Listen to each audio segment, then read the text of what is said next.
Hai, perkenalkan nama saya Agnes Jessica Saban. Saya dari kelas 12 PS3. Saya akan menceritakan Paul Gottlieb Nippon dan penemuannya yang mengubah dunia. Mengisahkan tentang seorang ilmuwan Jerman yang menemukan teknologi dasar televisi pada tahun 1884. Paul Gottlieb Nippon. Pada tanggal 22 Agustus 1960, insinyur Jerman Paul Gottlieb Nippon lahir. Ia terkenal karena menggagas ide penggunaan cakram berlubang spiral atau cakram Nippon untuk membagi gambar menjadi matris titik-titik yang menjadi pelopor televisi awal. Paul Nippon, pemuda dan pendidikan. Nippon lahir pada tanggal 22 Agustus 1860 di Laubruck atau Lebrok di Pomorania, sekarang di Polandia, sebagai putra Friedrich Wilhelm Nippon, pembuat roti utama dan kepala Dewan Kota. Ia pertama kali menghadiri Proyamasium di Lebruk di Pom, dan dari tahun 1880 Konglichien Gymnasium di Neustadt di Prusia Barat. Terinspirasi oleh karya Guglielmo Marconi, Nippon mulai berpikir tentang tantangan untuk mengirim gambar visual dan saat masih menjadi mahasiswa di Jerman.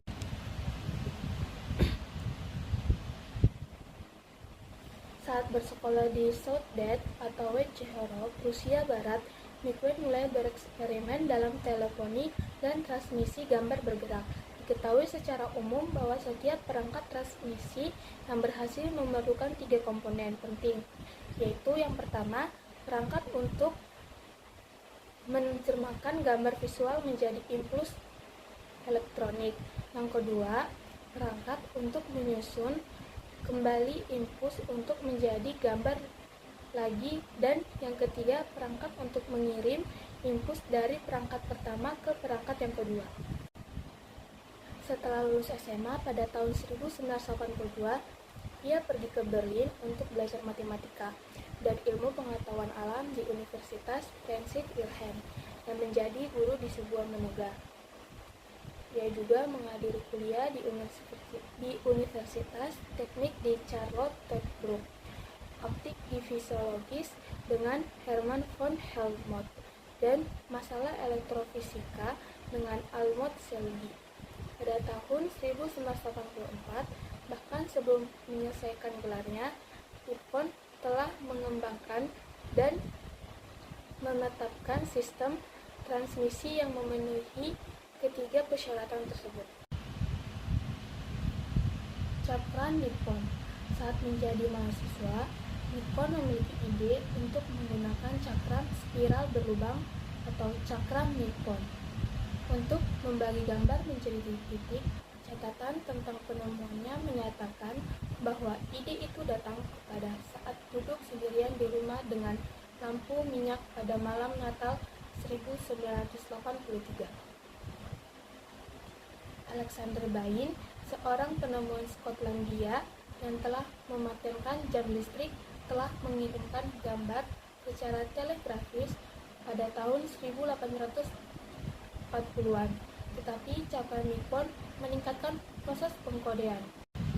Cakram Nippon adalah cakram logam atau karton yang dilindungi dengan 20 lubang persegi yang disusun dalam bentuk spiral, sehingga setiap lubang sedikit lebih dekat ke pusat daripada yang terakhir. Saat Nippon berputar cakram, ia menyinari cahaya yang kuat melalui lubang-lubang dan ke setiap objek. Karena setiap lubang sedikit bergeser, gambar dipindai dalam serangkaian 20 garis horizontal. Komponen penting lain dari penemuannya adalah sel fotosel selenium yang digunakan untuk mengubah perbedaan intensitas cahaya menjadi arus listrik. Arus tersebut dapat disalurkan ke penerimaan, di mana gambar tersebut diproduksi dengan cakram identik yang disinkronkan dengan cakram pertama di depan lampu yang kecerahannya berubah sesuai dengan sinyal yang diterima. Nippon pernah menggunakan perangkatnya untuk mengirimkan gambar visual dari London ke Paris, tetapi sistem tersebut tidak pernah dikembangkan untuk penggunaan komersial. Ironisnya, pada saat itu, investor tidak dapat meramalkan penggunaan praktisnya dan karena itu Nikon menerima sedikit pengakuan selama hidupnya atas prestasi tersebut. Mematenkan teleskop listrik. Nikon mengajukan paten di kantor paten kekaisaran di Berlin untuk teleskop listriknya. Paten ini ditunjukkan untuk memproduksi listrik objek penerangan dalam kategori peralatan listrik. Paten Jerman nomor 30105 diberikan pada tanggal 6 Januari 1084 berlaku surut hingga tanggal 15 Januari 1885 dengan biaya sebesar 30 mark yang dipinjamkan oleh calon istrinya. Paten tersebut dibiarkan berakhir setelah 15 tahun. Nikon telah mengambil posisi sebagai desainer di Institut Berlin Butlot dan tidak melanjutkan pengembangan teleskop listrik lebih lanjut. Foto terkait kamera televisi pemindaian mekanis awal yang dibuat oleh Jacqueline Cho, Passaic, New Jersey, digunakan dalam siaran televisi eksperimental pada tahun 1930-an menggunakan cakram Nikon atau terlihat di casing di bagian depan kamera. Sebuah tabung foto di bagian belakang cakram menghasilkan sinyal video yang berubah-ubah sesuai dengan kecerahan gambar di setiap titik. Siaran televisi pertama. Siaran televisi pertama menggunakan metode pemindaian gambar mekanis sampai optik. Metode yang Nikon bantu ciptakan dengan cakramnya. Penemuan pertama yang berhasil menggunakan cakram Nikon menciptakan gambar televisi pertama di laboratoriumnya pada bulan Oktober 1925 adalah John Logie Bright sejak tahun 1937 ketika layanan televisi BBC yang masih baru memilihnya di atas sistem mekanis Bright.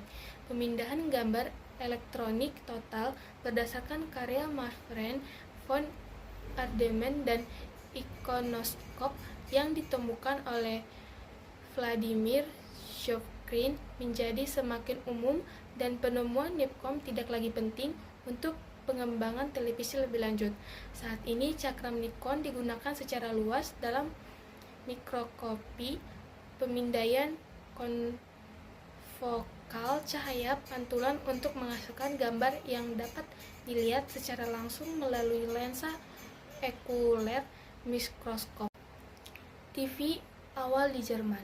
Namun, stasiun televisi publik pertama di dunia yang memulai beroperasi pada tahun 1935 diberi nama Stasiun Televisi Paul Nikon yang diambil dari nama bapak. Teknologi televisi generasi pertama yang didasarkan pada cakram Nikon sebagai varian mekanis. Nikon menjadi presiden kehormatan kelompok kerja televisi Reichsrundfunktkammer. Direktur penyiaran Reitz berbicara tentang pelopor televisi Jerman yang memunculkan gagasan umum televisi.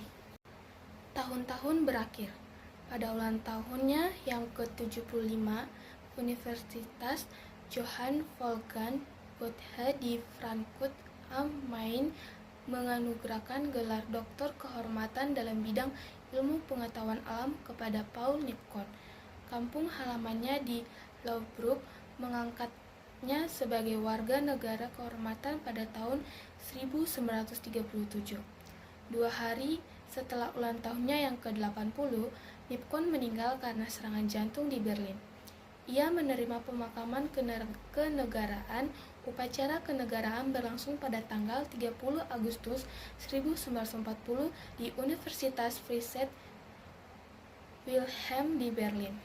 Sekian dari saya. Jika ada kata-kata atau pengucapan yang salah, mohon dimaafkan. Terima kasih.